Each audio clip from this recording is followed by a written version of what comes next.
Grüß euch miteinander und herzlich willkommen beim Jungfrau-Zeitung Panorama aus Rinkenberg. Wir haben für euch das Desalp. Nächte hat man im GGR Interlaken über die Zukunft des Restaurants debattiert. Und eine Antirassismus-Aktion zu tun. Wir waren bei diesem mehrtägigen Event dabei. Jetzt aber zuerst noch aktuelle Kurzmeldungen aus der Region für euch. Die goldigen Zeiten sollen wieder aufleben. Lange ist darüber spekuliert worden, was mit dem Traditionslokal Goldener Anker wird passieren. Nach dem Verkauf im Jahr 2018 an das Hotelier-Ehepaar Thomas und Regula Dübendorfer sind die Türen geschlossen geblieben. Nun ist sie endlich da, die lang ersehnte Bewilligung für den Umbau des Restaurants sowie die Erweiterung des Hotel Bellevue, wird in einer Medienmitteilung verkündet. Naturseife aus sorgfältiger Handarbeit. Jedes Seifenstück ist ein Unikat. Sandra Rotermann aus Amsoldingen widmet sich der Herstellung handgefertigter Naturseifen. Durch die Arbeit mit Pflanzenfarbe, Tonerde und verschiedenen Gießtechniken entstehen wunderbare Effekte. Die Lia Schild und der Mike Palmer haben gewonnen. Mit dem Slalom am Männlichen ist der Eki Bankski Cup 2022 abgeschlossen worden. Die Gesamtersten heissen Lia Schild aus Grindelwald und Mike Palmer aus Leissigen. Was passiert mit dem Desalp? Über das hat man gestern im GGR Interlaken geredet. Das Wichtigste zuerst: der Volkswille nach der Konsultativabstimmung im Februar, der wird respektiert. Das heisst, der Verkauf vom Desalp-Areal für den Bau eines Hotels, der ist vom Tisch. Und trotzdem hat die Sanierung vom Restaurant Desalp sehr viel zu reden gegeben. Der Manuel Moser berichtet. Das Thema Desalp, ob Restaurant oder als Areal dahinter, beschäftigt die Bevölkerung aus Interlaken schon lange. Auch eine Sitzung vom Grossen Gemeinderat hat das Thema für einige Diskussionen gesorgt. Letztlich aber mit einem doch zufriedenstellenden Ausgang. Wie viele Schweißperlen hat man im Vorfeld von dieser Sitzung verschwendet?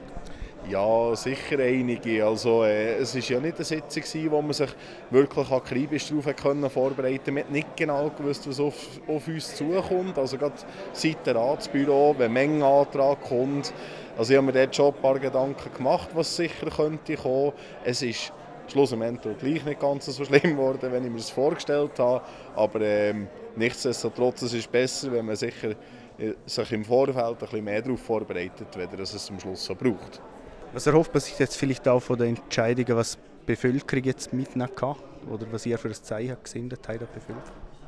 Ja, das ist sicher eine sehr schwierige Frage. Also das Zeichen, das wir gegen die Bevölkerung jetzt heute hier setzen wollen, ist sicher, dass wir das Restaurant wieder auftun, so schnell wie möglich auftun. Das Zeichen auch von der Motion, die heute eingegangen ist, noch eher das gewesen.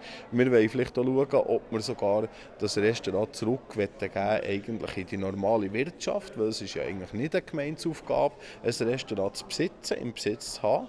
Und darum, ich denke, wir haben dort schon Zeichen gesetzt. Oder? In Bezug auf die Hotelzone hinten dran, da kann ich im Moment nicht mehr sagen, was da weiterhin geht. Das Zeichen ist dort auch gesetzt für die Bevölkerung, in ihrem Sinn, wo sie abgestimmt haben, durch das, dass wir jetzt den Verkauf eigentlich so haben abgelehnt. Für mich als Gast, wann kann ich auf der Terrasse vom Restaurant hocken, kann man jetzt schon sagen? Das ist sicher enorm schwierig, das im Moment zu sagen.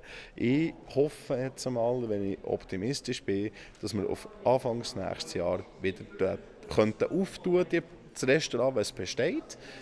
Ein Pop-up, haben wir ja heute gehört, wird schon in diesem Sommer so angestrebt. Also auch dort wird es sicher schon eine Variante geben, irgendwie etwas zu trinken, vielleicht einen kleinen Imbiss zu haben, je nachdem, was es für ein Pop-up wird geben. Aber wir sind dort sicher optimistisch, dass etwas wird kommen. Auch schon diesen Sommer. Von Interlaken jetzt auf Thun. Dort hat es an mehreren Tagen verschiedene Antirassismus-Aktionen gegeben. Unter anderem vom Kompetenzzentrum Integration Thun-Oberland. Sie haben die Stadtführung mit dem Namen «Auf Thuns koloniale Spuren» organisiert. Meine Kollegin Kim Franzen war dabei. Ja, mein Name ist Anina Fröhlich. Ich bin die Leiterin vom Kompetenzzentrum Integration Thun-Oberland in der Fachstelle Familie, Amt für Bildung und Sport von der Stadt Thun. Wir führen die Aktionstag gegen Rassismus zum ersten Mal durch im Auftrag von der städtischen Integrationskommission. Wir haben uns über die Message Gedanken gemacht, was für eine Aussage möchten wir machen im Rahmen von diesen Aktionstagen gegen Rassismus. Dann haben wir gesagt, wir wollen klar Nein sagen. Die Stadt Thun sagt klar Nein zu Rassismus in Thun. Rassismus kommt auch bei uns vor. Und wir haben uns in unserem Visual, in unserem Plakat eigentlich darauf konzentriert, aufzuzeigen, dass es ganz verschiedene Formen von Rassismus gibt. Rassismus kann aufgrund von Kultur, Herkunft, Nationalität oder auch Hautfarbe oder weiteres passieren. Und es ist sehr wichtig, dass wir ein breites Bild bekommen, was für verschiedene schlimme Formen von Rassismus es gibt. Die Idee ist, dass wir die Leute sensibilisieren wollen. Es gibt Rassismus, auch in Thun. Es gibt rassistische Diskriminierung.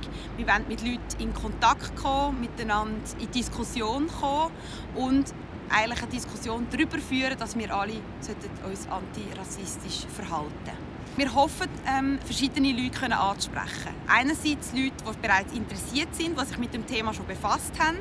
Das heisst Personen, die vielleicht selber schon rassistische Diskriminierung erlebt haben oder aber sich informiert haben über das Thema. Und wir hoffen auch, ganz neue Leute abholen. Wir sind in der Halbzeit dieser Aktionstage gegen Rassismus. Wir haben bis jetzt positive Erfahrungen gemacht. Das Interesse ist da. Personen besuchen unsere Veranstaltungen, was uns sehr freut.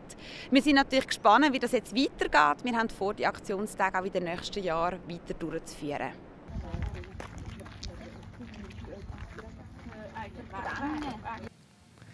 Ihr habt es gesehen, in Thun ist wunderschönes Wetter, aber auch in Interlaken, in Brienz, in Bern, im ganzen Kanton. Und wie es dann genau weitergeht, ob es weiterhin Sonnenschein gibt, das klären wir in ein paar Momenten mit unseren Kollegen von Media News.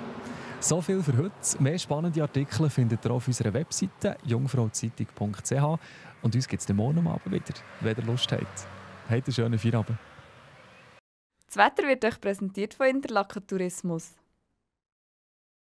Herzlich willkommen bei Ihrem Jungfrau-Zeitungswetter für den Kanton Bern. Heute, am 23. März, haben wir den Welttag der Meteorologie. Ja, heute hat Hochpeter für ein trockenes und sonnig mildes Wetter bei uns gesorgt. Guten Morgen, Sonnenschein. Nach einer sternenklaren Nacht werden wir euch am Donnerstag von der Sonne wach geküsst. Wenn, dann kann es ganz lokal ein bisschen Dunst am Morgen haben und sonst lacht und strahlt die Sonne, als gäbe es kein Morgen mehr und der Start in einen neuen Tag. Der glückt zwar sonnig, aber knackig. In Frutigen starten wir mit 0 Grad, in Thun mit 2 Grad. Am Nachmittag geht es mit einer grossen Portion Sonnenschein weiter. Vergessen Sie die Sonnenbrille nicht. Und nach dem knackigen Start am Morgen zeigt das Quecksilber am Nachmittag frühlingshafte Temperaturwert an. Es ist also wieder Zwiebellage-Look angesagt. Dazu geht wenig Wind und es gibt natürlich einen super Tag, um den in den Bergen zu geniessen. Die 0-Grad-Grenze liegt auf 2500 Metern. Auf den Gipfeln geht meist nur ein schwacher Wind in südlichen Richtungen. Ja, weil es so schön ist, erfinden wir das Wetter nicht neu. Bis am Sonntag bleibt unser Wetter sonnig.